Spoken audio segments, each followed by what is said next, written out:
Inabot naman ng halos 11 oras ang pagligtas sa isang lalaking umakyat sa bubungan ng gymnasium ng isang eskwelahan sa may Parañaque City. Balitang hatid ni Von Aquino.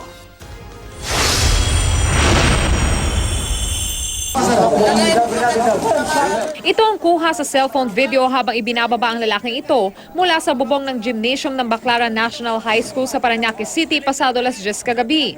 Hindi raw residente sa lugar at napadpad lang doon ang lalaki.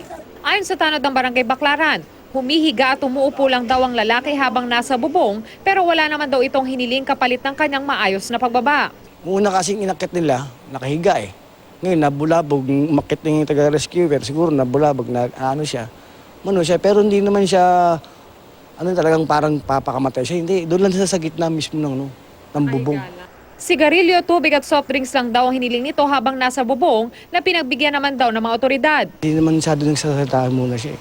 Kasi parang siya eh, yung tulala siya. Bago naman siya nire-rescue, umihirit siya ng tubig, sigarilyo.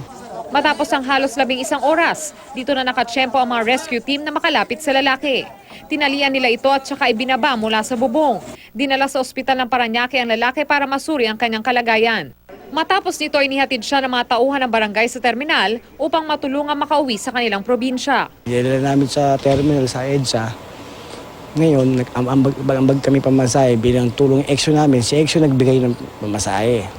Von Aquino, GMA News.